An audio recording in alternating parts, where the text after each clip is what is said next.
having her as a sort of idol in a way of being true to yourself, that probably helped me in a lot of ways that I'm not even aware of. So grateful to Madonna.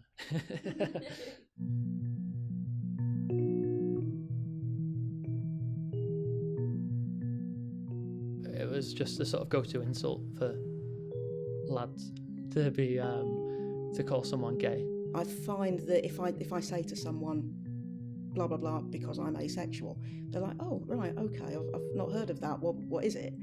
And they'll be okay, because I suppose you can't really have a prejudice against something if you haven't heard about it already. It's crucial to me, but it's not something that has to be out there all the time for me. It's just part of who I am.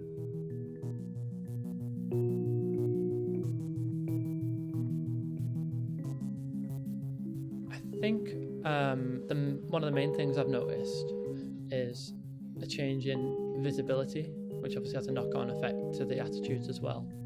People didn't want to talk about it. It was very taboo. It was very unspoken. There would be things about gay people on the news or in the newspapers, so there would be things there that were quite sensational, but I fully expected that I would go through my life not meeting anybody gay. I just knew that they were sort of out there in the world somewhere, you know. Whereas now I feel that you have no sort of shortage of TV shows where you will find at least one character who is in the LGBT plus community. Which is a nice change to see that we can actually educate people about it, both at a level like in the workplace and in schools and in places around the world where we're not expecting to find it as open, but people are starting to listen more to the conversation. I think there would be a lot of same-sex couples who don't necessarily aspire towards marriage, but I love the fact that they have the option, and that is, you know, a step towards the sort of true equality. Now hopefully we can keep making further changes for other communities, especially like the trans community, which is going through a lot of changes, especially in the political climate as today.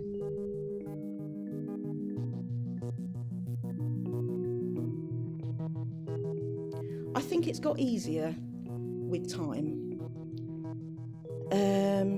partly because the more experience you have of being out and having these conversations, the easier the next conversation gets. You're just more used to it, you're more relaxed in your own skin. I've been fairly open to myself, especially as I have a couple of mental health issues, trying to both deal with depression but also deal with being a gay man at the same time.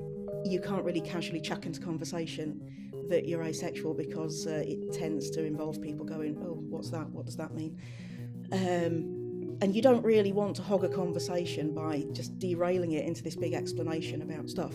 I do, of course, still act differently now with, say, a group of straight male friends compared to a group of gay male friends or a group of girls or a mixed group. I do think I notice differences in social sort of interactions and everything, but I think that can kind of be said for everyone. It's not necessarily to do with any sort of insecurity on my part.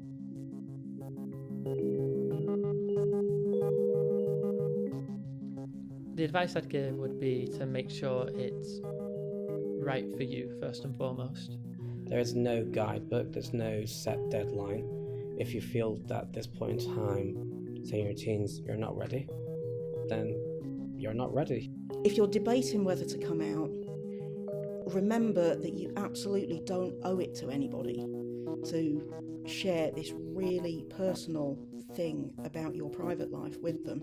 It's your life, and it's the only person who can dictate that for you is you alone.